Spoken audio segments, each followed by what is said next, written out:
حضرت ابو کبشہ عمرو بن سعد الانماری رضی اللہ تعالی عنہ سے روایت ہے کہ انہوں نے رسول اللہ صلی اللہ علیہ وسلم کو فرماتے ہوئے سنا کہ میں 3 باتوں پر قسم کھاتا ہوں اور ایک بات تمہیں بتاتا ہوں، اسے یاد رکھو کہ کسی بندے کا مال صدقہ کرنے سے کم نہیں ہوتا، اور جس پر ظلم کیا جائے وہ اس پہ صبر کرے تو اللہ تعالیٰ ضرور اس کی عزت میں اضافہ فرماتا ہے، اور جو شخص مانگنے کا دروازہ کھولتا ہے تو اللہ تعالیٰ اس پر فقر اور محتاجی کا دروازہ کھول دیتا ہے۔ اور ایک بات میں تمہیں بتاتا ہوں، پس اسے یاد رکھو، دنیا میں 4 قسم کے لوگ ہیں۔ ایک وہ بندہ جسے اللہ نے مال اور علم عطا کیا، پھر وہ ان کے بارے میں اللہ سے ڈرتا ہے اور رشتہ داروں سے حسن سلوک کرتا ہے، اور ان میں جو اللہ کا حق ہے اسے پہچانتا ہے، اور یہ شخص جنت کے سب سے افضل درجوں میں ہوگا، بہت اونچا۔ اور وہ بندہ جسے اللہ نے علم تو دیا مگر مال نہیں دیا، بس وہ سچی نیت رکھتا ہے اور کہتا ہے اگر میرے پاس مال ہوتا تو یقیناً میں بھی فلاں آدمی کی طرح عمل کرتا، اور فلاں سے مراد اس کی اوپر والی کیٹیگری ہے کہ جس شخص کو اللہ نے مال اور علم دونوں دیے، بس اس کی نیت یہ ہے تو اس کا اور پہلے شخص کا اجر برابر ہے، وہ بھی درجوں کے اعتبار سے قیامت کے دن بلند ترین درجوں میں ہوگا۔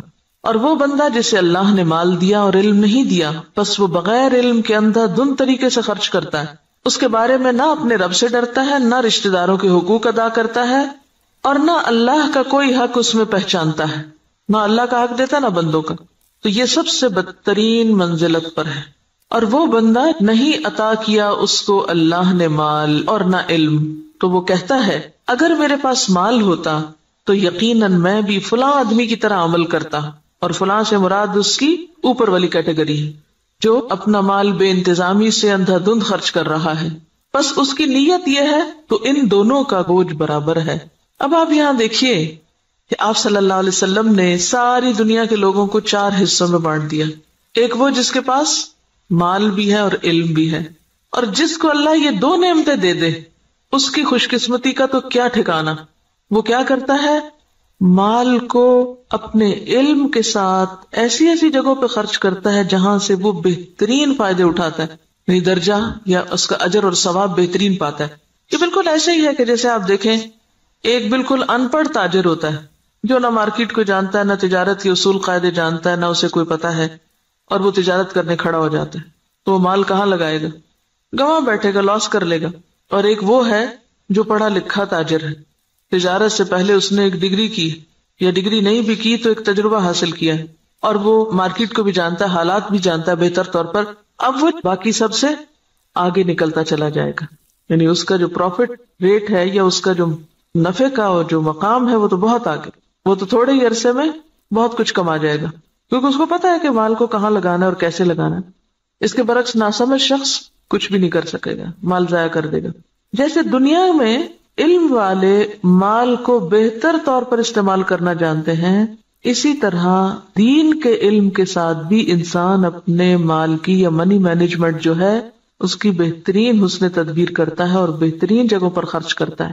مثلا بظاہر عام لوگوں کو وہ ایک چھوٹا سا کام نظر آتا ہے، یہ چھوٹی سی نیکی نظر آتی ہے، لیکن اس کے نزدیک وہ بہت بڑی نیکی ہوتی ہے اور وہ سوچ سمجھ کے خرچ کرتا ہے۔ ایسا شخص بعض اوقات چھوٹی چھوٹی نیکیوں سے بھی بہت بڑے درجے پاتا ہے، ذرے سے بھی وہ اجر عظیمہ کماتا ہے، اپنی اچھی نیت کی وجہ سے، اپنے اچھے طریقے کی وجہ سے، سمجھداری کی وجہ سے۔ تو نتیجہ کیا ہوگا، قیامت کے دن وہ اعلیٰ ترین مقام پر ہوگا۔ ایک دوسرا شخص ہے، اس کے پاس مال کوئی نہیں لیکن علم ہے، اس علم کی بنا پر وہ یہ سوچ رکھتا ہے کہ اگر کبھی میرے پاس بھی مال آیا تو میں بھی فلاں کی طرح کا، اس کو آئیڈیالائز کر رہا ہے، فلاں کی طرح نیکی کے کام کروں گا، اور یہ اس کی سچی نیت ہے۔ تو نیت کہتے ہیں پکے ارادے کو، نیت خوش خیالی کو نہیں کہتے، یا کسی خوش فہمی کا نام نیت نہیں ہوتا۔ ہم عام طور پر نیت کس کو قرار دیتے ہیں، بس ایک خیال آ جانا، وہ بڑی اچھی نیت ہے، اور تھوڑی دیر کے لیے خوش ہو جانا اپنی نیت سے۔ نہیں، نیت محض خیال نہیں، نیت کیا ہے، پکا ارادہ، سچا عزم۔ دنیا ادھر کی ادھر ہو جائے اور وہ شخص نہ بدلے، اس کی نیت نہ پھرے، اس کے ارادے نہ بدلیں، حالات کچھ بھی ہو اس کے ارادے نہ بدلیں۔ ہمارا عام طور پہ کیا حال ہوتا ہے، جب ہم اللہ سے راضی ہوتے ہیں تو اللہ کی راہ میں بہت کچھ خرچ کرنا چاہتے ہیں، نیکی بھی بڑی کرنا چاہتے ہیں، جب اللہ سے ناراض ہوتے ہیں پھر کیا کرتے ہیں، کسی بندے سے ہم راضی ہوتے ہیں تو اس پہ خوب لٹاتے ہیں، اور جب اگر اس بندے سے ناراض ہو جائے تو پھر ہم اس کو کیا دیتے ہیں، پھر اس کو آگ کر دیتے ہیں۔ ایسا ہی ہے نا، تو یہ سچی نیت ہے، پکا ارادہ نیکی کرنے کا نہیں.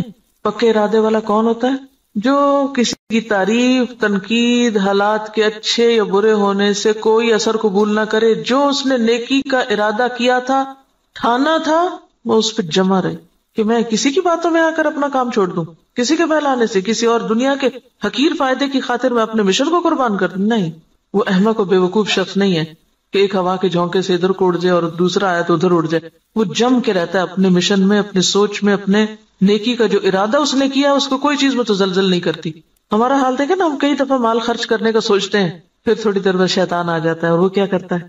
نیت خراب کر دیتا. ہوتا ہے نا ایسے کہ نہیں ہوتا کبھی آپ کے ساتھ؟ یہ سچی نیت کوئی نہیں ہوتی. سچی نیت تو وہ ہوتی ہے کہ بس آپ نے کر لی اور اب دنیا ادھر کی ادھر ہو جائے اور آپ نے کرنا ہی کرنا. ایسی نیت اگر کسی کی ہے اور مال نہیں بھی تو اللہ تو نیتوں کو جانتا ہے نا. ہم عام طور پہ کب کہتے ہیں اللہ نیت جانتا ہے میری؟ صرف خود کو کور کرنے کے لیے. ایسے شخص کو اللہ تعالیٰ بغیر کچھ کیے بھی وہی درجہ دے گا جو ایک کرنے والا کر کے لے رہا ہے.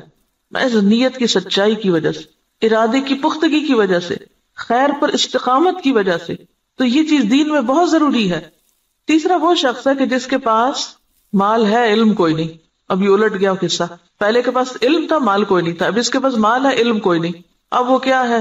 بس جدھر اس کی خواہش نفس کہتی ہے، جدھر لوگ کہتے ہیں، جدھر اور لوگ جو کچھ کر رہے ہیں وہ بھی اندھا دھند وہی مال خرچ کرنا شروع کر دیتا ہے، دکھاوے میں، ریاکاری میں اور دنیاوی شہرت کے لیے. اب ظاہر پوچھ ہوگی. آپ کو پتا ہے کہ ابن آدم کے قدم ٹلیں گے نہیں قیامت کے دن جب تک کہ وہ 5 باتوں کے جواب نہ دے دے. اور اس میں سے ایک سوال کیا ہوگا؟ مال کہاں سے کمایا اور کہاں خرچ کیا؟ یہ پوچھا جائے گا. ایسا نہیں ہے کہ بس آپ چھوڑ دیے جائیں گے کہ اللہ میرا مال تھا، میری مرضی. یہ بات نہیں ہے. مال اللہ کی دی ہوئی ایک امانت ہے آپ کے پاس، اس کو اللہ کی مرضی کے مطابق ہی خرچ کرنا ہے. یہ نہیں کہ اگر آپ کو مال مل گیا تو اختیار بھی مل گیا. منمانی کرنے کا اختیار تو نہیں مل جاتا مال ملنے سے. یہ ملتا ہے ویسے ہم نے لیا ہوا ہے. ہم اپنے مال کو خرچ کرتے وقت کیا ذہن میں رکھ کے خرچ کرتے ہیں؟ میرا مال، میری مرضی، کیا مرضی کرو. کوئی سمجھائے بھی تو ہم کیا کہتے ہیں؟ جہاں جی چاہے اڑاؤں. تم کون ہوتے مجھے کچھ کہنے والے؟ میرے پیسے ہیں نا، جو چاہوں کروں. اور وہ اس کی نیت کیا ہے؟ کوئی اس کی نیت نہیں. خاص طور پر جو حدیث کے الفاظ ہیں نا قابل غور ہے. لا یصل فیہ رحمہ ولا یعلم للہ فیہ حقا. نہ رشتہ داروں کو دیتا ہے اور نہ اللہ کا حق پہچانتا ہے، نہ فی سبیل اللہ خرچ کرتا ہے. یہ مالدار شخص قیامت کے دن سب سے بدترین جگہ پر ہوگا کہ جس کو اللہ نے دنیا میں مال تو دیا لیکن اس کے بس کوئی سمجھ نہیں ہے کہ اس نے اس کے ساتھ کرنا کیا ہے. اور چوتھا وہ ہے بدقسمت کہ جس کے پاس ہے بھی کچھ نہیں ہاتھ میں لیکن آئیڈیالائز اس کو کرتا ہے. ہی اس تیسرے شخص کو کہ جو غلط جگہوں پہ مال خرچ کر رہا ہے. عام طور پر ہم لوگ کس کی پیروی کرنا چاہتے ہیں؟ اس شخص کی جس کے پاس مال ہے اور وہ نیکی کے راستے میں خرچ کرتا ہے، یا اس کی جس کے پاس مال ہے اور وہ دکھاووں کے لیے خرچ کرتا ہے؟ انڈیا کا کوئی امیر ترین شخص اور وہ کہتا ہے کہ میں کھانا تو 2 وقت کا کھاؤں گا، لیکن اگر کوئی شخص اعلیٰ تعلیم حاصل کرنے کے لیے وظیفہ چاہے تو اپنے مال میں سے اس پہ خرچ کروں گا. تو یہ کیسی مثال ہے نا کہ اس کے پاس ہے بہت کچھ لیکن وہ صرف ذاتی عیاشی میں نہیں اڑا رہا، وہ اعلیٰ مقاصد میں خرچ کر رہا ہے. اور لوگوں کے لیے ایک مثال یہ بھی، اور ایک وہ شخص ہے کہ جس کے پاس ہے اور وہ محض خواہشات کی تکمیل میں اور ذاتی خوشی میں خرچ کر رہا ہے. تو نتیجہ کیا ہے؟ باقی لوگ بھی اس کو آئیڈیالائز کر رہے ہیں اور وہی کچھ کر رہے ہیں. آج آپ دیکھیں کہ ہمارے معاشرے میں جس طرح نمود و نمائش ہو گئی ہے یا اس کے مظاہر جو نظر آتے ہیں، اس کے پیچھے کیا چیز ہے؟ فضول خرچی کے پیچھے کیا نفسیات ہوتی؟ دکھاوا اور نمود و نمائش کے پیچھے کیا ذاتی بڑائی کا جذبہ کہ لوگ مجھے بڑا مان لیں. تو قیامت کے دن ایسا شخص کہاں ہوگا؟ اخبث المنازل اسفل سافلین، وہ سب سے نیچے ہوگا کیونکہ اس نے اللہ کی نعمت کا غلط استعمال کیا. تو ہم سب کے لیے کیا ضروری ہے کہ ہم اپنے اپنے طریقوں کا جائزہ لیں. کوئی پیسہ خرچ کرنے سے پہلے ذرا رک جائیں اور سوچیں کہاں دے رہے ہیں، کس کو دے رہے ہیں، کیوں دے رہے ہیں، کیا مقصد ہے، کیا نیت ہے، کیا ارادہ ہے. اور اگر مقاصد چھوٹے چھوٹے ہیں، صرف دنیا سامنے ہے تو چھوٹا دل ہے اور چھوٹی جزا ہے. اور اگر دل بڑا ہے، مقاصد بڑے ہیں تو ذات سے بھی کاٹ لیں گے، اپنے آرام سے بھی کاٹ لیں گے اور بڑی جگہ پر انویسٹ کریں گے. صرف زبان کے ذائقے پر ہی خرچ کرتے چلے جانا، صرف دل کے سکون میں لباس پر ہی خرچ کرتے چلے جانا، صرف اپنی ذات ہی کو یا اپنے ہی آرام کو دیکھتے چلے جانا اور دین کے اور اعلیٰ ترین مقاصد کو بھول جانا، تو دنیا میں بھی مسلمانوں کو کس سے دوچار کر رہا ہے. اب دیکھیے، ہم نے بہت اس پر پہلے بھی بات کی تھی کہ ترقی یافتہ قوم میں آپ کو پتا 40% تک ٹیکس ہوتا ہے ان کا، 40 بازو کا 60% بھی ٹیکس ہوتا ہے، کہ آپ نے 100 روپے کمایا 60 روپے دے دیجئے گورنمنٹ کو، وہ آپ کے لیے سڑکیں بنائے، اسپتال بنائے، ریسرچ سینٹر قائم کرے تاکہ قوم ترقی کرے۔ ہمارا کیا حال ہوتا ہے کہ ہم جتنا بھی کمائیں وہ سارے کا سارا پلٹ کر اپنی جیب میں ڈالیں، گھر ہمارا محل ہو، سڑک اور گلی چاہے ہماری ٹوٹی پھوٹی ہو۔ اسی وجہ سے ہم اس حال میں ہیں کہ ہم بڑے مقاصد میں خرچ نہیں کر سکتے، اپنی ذات کے لیے اور اپنے ہی لیے، اور پھر اپنے اوپر خرچ کرنے کے لیے ایسے ایسے طریقے اختیار کرتے ہیں کہ جس سے اجتماعی فائدہ پیچھے چلا جاتا ہے۔ اب دیکھیے کہ ایک قطرہ جب دریا میں ملتا ہے تو کیا ہو جاتا ہے، وہ کیا کہلاتا ہے؟ دریا کہلاتا ہے۔ اور جب وہ صرف قطرہ رہتا ہے تو وہ اپنی انفرادیت بھی کھو دیتا ہے، اپنی آئیڈینٹی بھی ختم کر دیتا ہے۔ اگر ہم صرف اپنی ذات کو نمایاں کرتے رہے ختم ہو کے رہ جائیں گے، اور اگر ہم نے یہ سب کچھ اچھے مقاصد کے لیے اپنے آپ کو بھی اور اپنے مال اور اپنے اوقات کو بھی لگایا تو پھر اعلیٰ ترین منازل پا سکتے ہیں۔ یہاں جو بات یاد رکھنے کی ہے، بظاہر تو حدیث بالکل واضح ہے، مطلب صاف ہے، سمجھ میں آنے والا ہے، لیکن عملی طور پہ کیا کرنا ہے؟ ہر شخص اپنے اوپر کچھ نہ کچھ صدقہ لازم کرے، کچھ نہ کچھ کسی کو ضرور دیں، چھوٹا ہو یا بڑا، اور دے کے تجربہ کریں کہ یہ بات کس قدر سچی ہے۔ آپ دے کمی نہیں ہوگی، اس سے زیادہ آئے گا۔ نمبر 2، سوچے کس نے آپ پر کوئی ظلم یا زیادتی کی، نہیں یاد آ رہا تو ذرا غور سے یہ ذرا ذہن پہ زور ڈالیں۔ میرا نہیں خیال زور ڈالنے کی ضرورت، ایسی باتیں تو ہمیں ہر وقت یاد رہتی ہیں۔ کس نے میرے ساتھ کیا زیادتی کی ہوئی، سوچیں کس نے میرے ساتھ کیا ظلم کیا اور میں نے اب تک اس کو معاف نہیں کیا، ان سب کو آج معاف کر دیں، اور اپنے دل سے ان ظلم و زیادتی کے باتوں کو نکال کے دروازہ بند کر دیں، صاف کر دیں، صفائی کر دیں دل کی۔ معاف کرنے کا سب سے بڑا فائدہ صرف انسان کو خود ہوتا ہے، اپنا دل اطمینان میں آ جائے گا، اچھا کوئی بات نہیں، وہ بھی انسان ہے نا، پتہ نہیں اس کی کیا کیا مجبوریاں، اس کو کیا کیا کمی ہے، اس پہ کیا ظلم و زیادتی زندگی میں ہوئی، اس کو کیا کیا